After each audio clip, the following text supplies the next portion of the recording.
recording just started. So for future reference, in case you need to come back and rewatch it, laugh at all my jokes, I'm sure this will be made available at some point in the future. So the, I guess, high level view of what we are looking to do today is help you get your, at least the basics for your presentation. And this will be an on-demand type of presentation. So it will be a 30-minute pre-recorded presentation session that will be made available to conference attendees asynchronously during the conference. Asynchronously, Alicia, I'm sorry, I don't have any information yet on where the link will be made available, but I will make sure that the PacRim admins get that information to everyone who signs up for a pre-recorded session. Let me put that note here.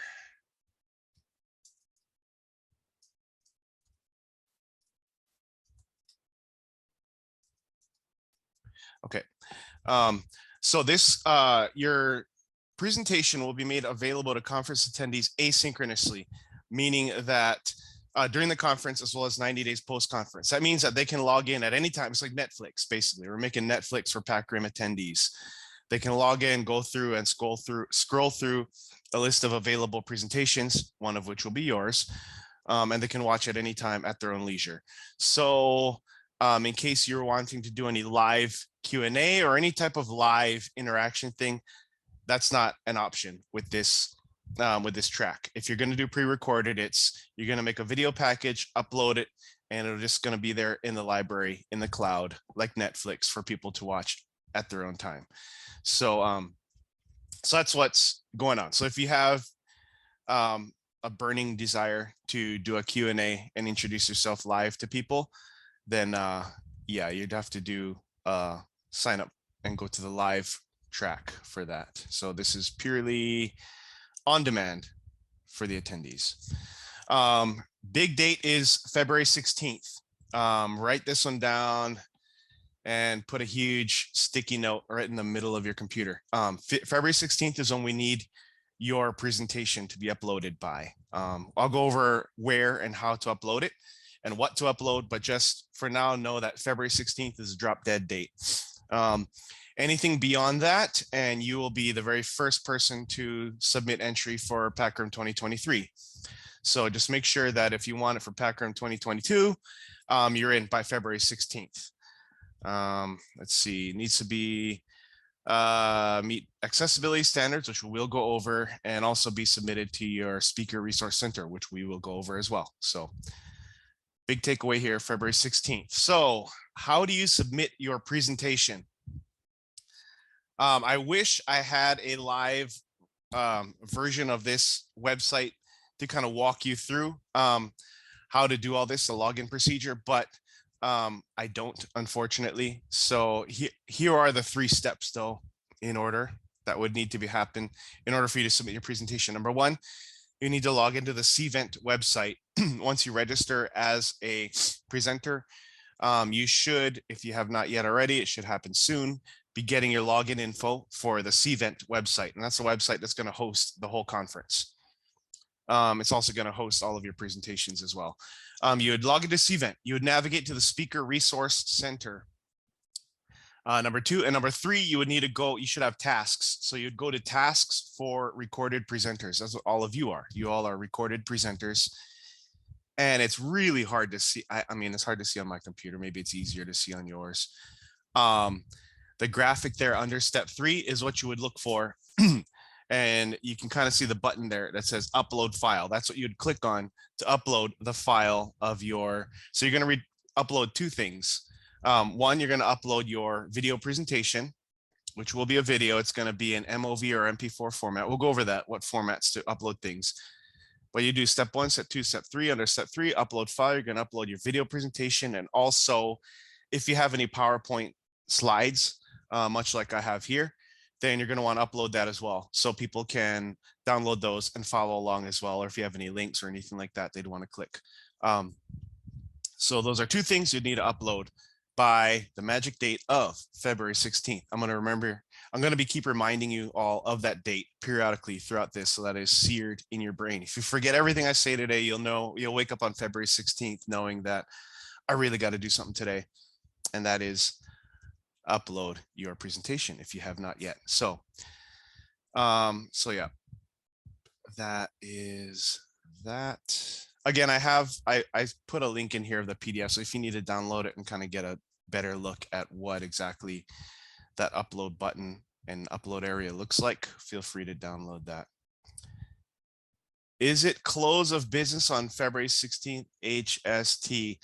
I don't think it'll be close of business like as in, oh, 5 o'clock the doors close. I think it's more of a web based thing.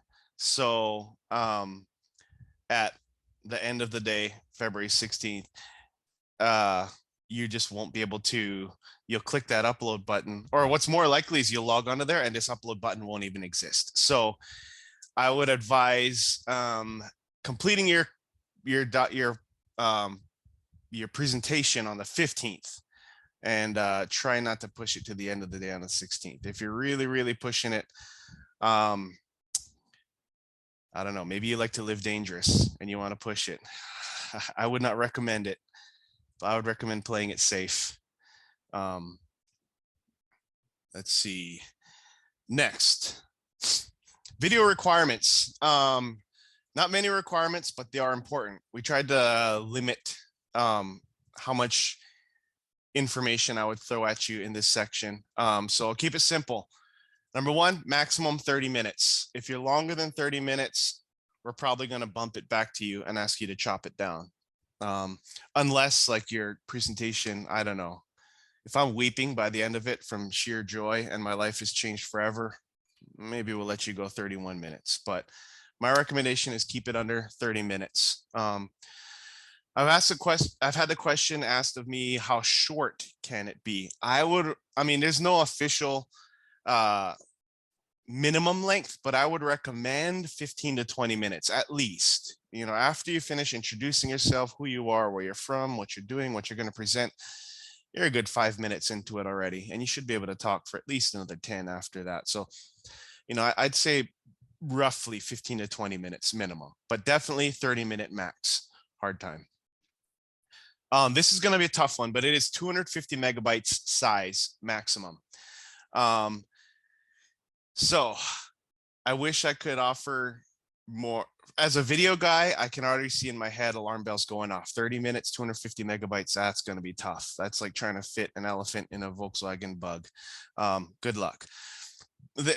There are ways you can try to chop it down using coders to kind of try. I'll give you some ideas on things you can do to try to knock down the size at the end of the presentation today.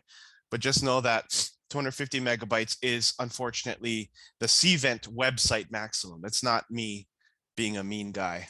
That's the max that you hit that upload button, and it's only going to allow 250 megabyte size files through. Anything bigger than that, it's going to kick it back. So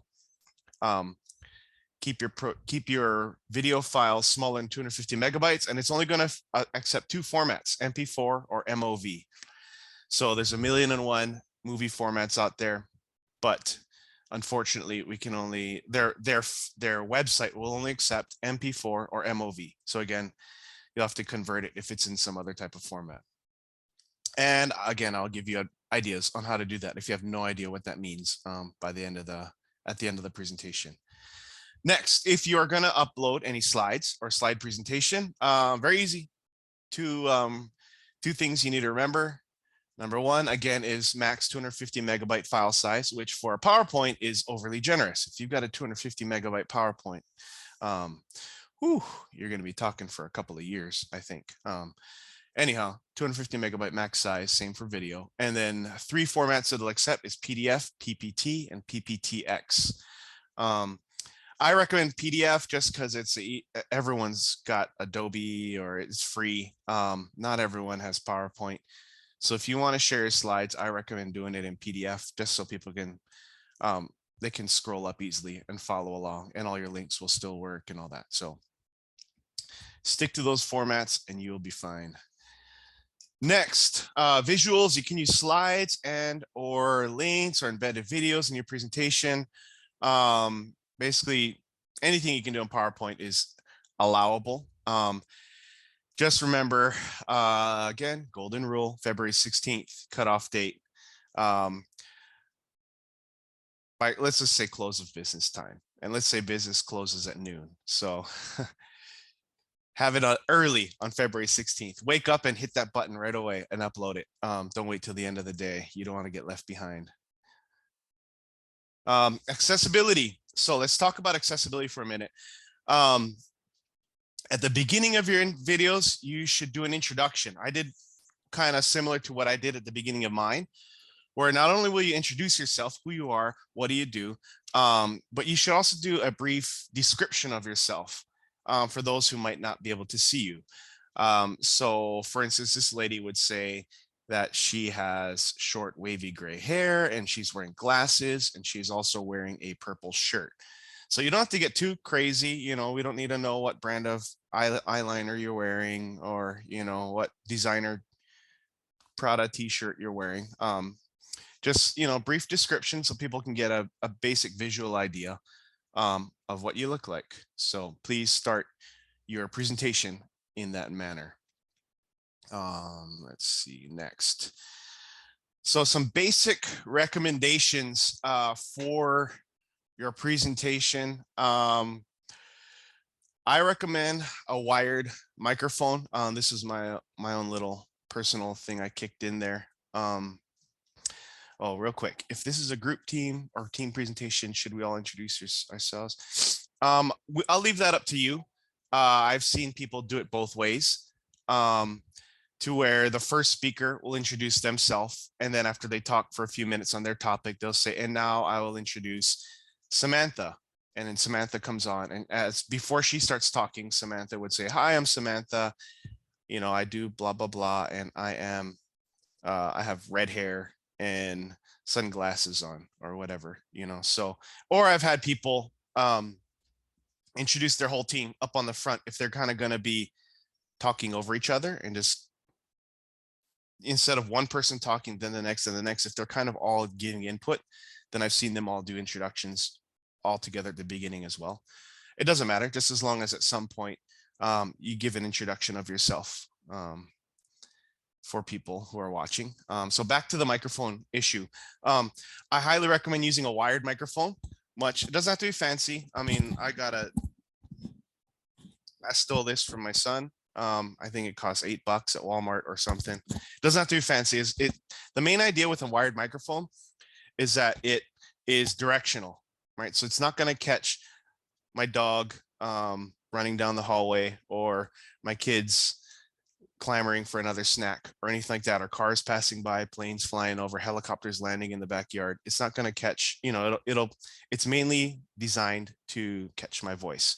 Whereas the microphone that's on your computer, whether that be a desktop or a laptop, might be a great microphone, but it's more of an omni type of microphone. It's going to catch everything, you know, so it will catch everything that's going on, including wind blowing in from your window, or if you've got a fan running, and just in general, the quality, it'll sound like you're talking in a tin can or something if you're using your computer audio. And so the idea is to connect as much as possible and make it as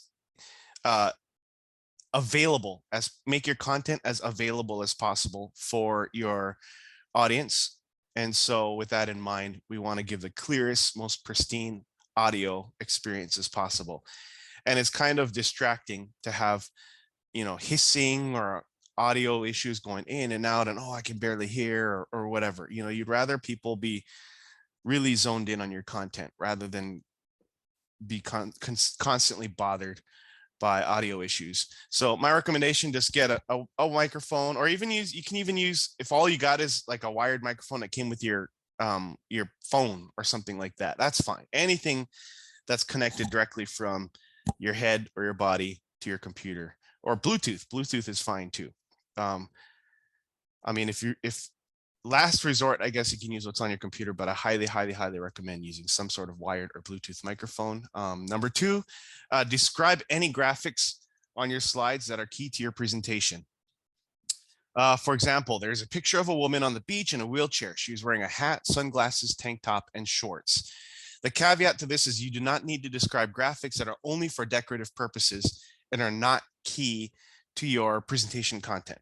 So if you've just got like starbursts and rainbows, just because you really like starbursts and rainbows, but has nothing to do with what you're talking about, no need to describe. But if you have a picture that is central to what you're talking about, you can't, like if you're going to say, oh, you know, we are going to use a microphone like the one you see on the screen, then you'd have to describe what microphone is on the screen. Like in this case, I'd have to describe, well, this is, I have a headset here with a boom microphone that kind of curves around in front of your face. Will alt text work for picture descriptions? Alt text, are you gonna type the alt text and have it up on screen? I guess that's so. Excuse me. I guess that's okay. What I'm getting at is you're going to want to describe. If you have alt text, just read it in that case, just for people to be able to hear what you are describing. The idea is to try to be as inclusive as possible, right? To anyone who would be happening to log in and be watching your presentation. So if you have alt text, that'll be fine. Just read it as you are going through your presentation. Minimum visual standards. These are not mandatory, but highly, or some of them are mandatory. Some of them are just highly recommended. Captions, that's mandatory. If you're gonna, I'll go over captions in a bit too, if you have no idea what that is, but we're gonna need you to accurately caption your video. Recommended font size is 24. That is kind of huge. And also it's very font dependent. Some fonts are bigger than others naturally. So kind of use your common sense here and don't make things as big and as readable as possible. Design, use minimalist, simple design, avoid clutter. You know, that's kind of self-explanatory. Don't have a whole bunch of busyness going on screen. That's going to be confusing. Much like I did here. If you try not to use backgrounds that are really noisy, you know, it's got like all kinds of stuff going on in the background. Stick to simple, plain colors or gradients for your background. Colors, you're going to want to use high contrast color combinations. For existence, dark text on a light background or light text, just like what you see here. All my text that's over the white background is dark. The text that's over a dark background is light. So just make sure there's a good contrast there. I do have a website here for contrast information. It's actually super interesting. And I'm going to post it here in the chat. It is webaim.org/articles/contrast, sorry.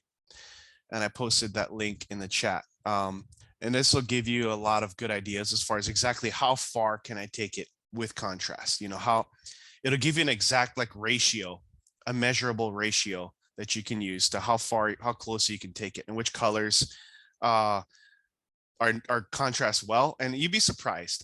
You can actually take it further than you think. Next, captioning. Videos must include accurate timed captioning on screen. I have some resources listed here and I will post them in the chat as well. Otter.ai, amara.org, .sub.com, and subtitle-horse.com. These are varying. I have not actually personally used any of these. Some of them are captioning like online apps where you can log in and then just kind of play your video and type out the caption yourself. One of them I think is like a service where they'll caption it for you if you pay them. So captioning is basically the wording, that subtitling that pops up on the bottom of the screen as you talk. YouTube will auto caption, and it's actually pretty good. You can upload your video to YouTube, it'll auto caption it, and you can actually go in and edit it word by word, because YouTube isn't the greatest if you have any technical terms or anything in a foreign language. It kind of goes off course there. But you can log in and it'll get like 90% of it right, and you can go in and correct things as you need, or proper nouns or anything like that. It's going to have problems. But it's really good, and it's automatic, and Google made it, and they have the smartest computers in the world, so it works pretty good. But what the problem with that is that you cannot export. Doesn't Zoom auto caption. So if you're going to record your presentation isn't going to be shown on Zoom. It's going to be shown on Cvent. But if you want to record your presentation on Zoom and use their auto caption and export it that way, I mean, and you can probably use that. Zoom isn't the most accurate caption, but it is an option. Similar to the YouTube one, you can upload your video to YouTube, it'll auto caption it, but then your video is stuck on YouTube. You have to get it to Cvent, right? So one way around that is to use a screen captioning software, play your video back on YouTube with the subtitles on, and then capture the screen as it goes through. And that way you get an automatically captioned video, you know, typed out by Google's magic computers. And all you got to do is screen capture it. And then you upload that screen captured video onto Cvent by February 16th, end of day. Last option, this is one I use. I don't recommend it because it's probably the most complicated way to do it, but I'm also a control freak when it comes to video. So I like everything, you know, the text to look a certain way, the background, everything's got to look just the exact certain way. And that's to use video editing software. So if you are good at video, this is another way to do it. You would have basically your bottom layer of video here. I don't know if you can see my cursor or not, but your bottom layer would be video. Next layer would be like a black bar. You can see I made like a semi-opaque black bar at the bottom of the screen. And then the layer above that would be text. So you have 3 layers of things on your video editing software. You can use iMovie. There's a lot of free versions of video software out there, but your bottom layer would be video. Next layer would be a black bar. Above that would be your text. And that's another option for doing captioning if you're already familiar with video editing software. We do have a couple examples on captioning. It's not anything crazy. It's just basically shows the YouTube captioning in action. We had some of our staff members upload their videos to YouTube and use the auto captioning feature, and it works quite well. One of them used auto captioning. The other one used auto captioning, but he went through and re-edited everything to, you know, to make all the technical terms and capitalize everything that needed to be capitalized and stuff. So we don't have to go through that. It's basically YouTube captioning. Zoom resources. So you can, so you're gonna have to record your presentation. Zoom is one way to do that. And again, point out that Zoom does have auto captioning. So if you want to try that out while you're captioning, feel free to use that. So I'm gonna paste in the chat a couple of links. So the first one is using Zoom to record a presentation. These are actually really good. I went through both of these and they are very, very, even if you're good at using Zoom, these are very handy to have. They're both are PDFs you can download. And the first one is about how to use Zoom to record a presentation. And the second one is recording a captioned presentation with Zoom. So it shows you how to do your presentation in Zoom and record it with captioning. Both are very, very helpful. I highly recommend at least browsing through these 2 PDFs before you set off and do your presentation on Zoom. Lastly, and I'll finish off with this. So circling back to my earlier issue that I highlighted of the 250 megabyte max size, that's not, you're going to find as you are, that video is space consuming. You know, good video, especially you want high def, you know, 4K, whatever, you're going to quickly run into some size issues. And of course, our max size is 250 megabytes. So if you have an encoding software, I use Compressor, Adobe has one, Adobe Encoder. There's a ton of different video encoding softwares out there. If you have a favorite one, go ahead and just use that, tweak with it, play with resolution, play with quality, play with frame rates to try to dial it down enough to where you can still see your presentation in decent quality, but also under that 250 megabyte max size. Another option is, and this is free, it's called Handbrake. I use it quite often. And a lot of my students use it as well because it is free. I'll post a link to it in the chat. It is Handbrake, HANDBRAKE.FR. It's a free software and it'll help you shorten. Once you record your video, you download the software, you upload it in there, and you can adjust the settings there's a whole bunch of presets that you can just mess around with and try to knock down the quality of your video to get under 250 megabytes. I recommend one setting that I use the most often. There's a bunch of presets on there. The one I use the most often is called Fast 720p30. So again, that's Fast 720p30. If you do end up going with the handbrake option, that is generally a good place to start. And then from there, there's like a little slider. You can adjust the quality up or down. So if you do Fast 720p30 and you're still above 250 megabytes, you can just drag that little slider to the left and just keep knocking the quality back and back and back until you bring your video under 250 megabytes. So with all that, we have reached the end of my presentation. I realized I just fire hosed a bunch of information at you all. I will post a link one more time in the chat to the PDF of my presentation. There it is, go.hawaii.edu/QTV. And you could download this PDF there and go over it a little more leisurely and check out all the different links. Does anybody have any questions pertaining to this topic? Not questions about what Russia is going to do next. Thank you. No question. Okay, no problem.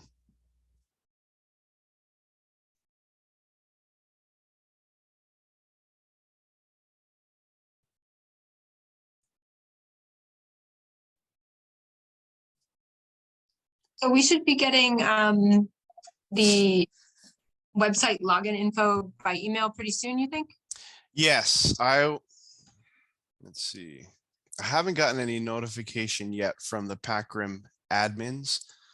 Okay. But if you have not yet, if you have not received it yet, you should be getting that soon here. And that should be like all the login info for Cvent and all that kind of stuff, because that's where you'll go to get your speaker resources pages. Okay, thank you. No problem. Thank you. You have a good evening. Yep, no problem. You as well.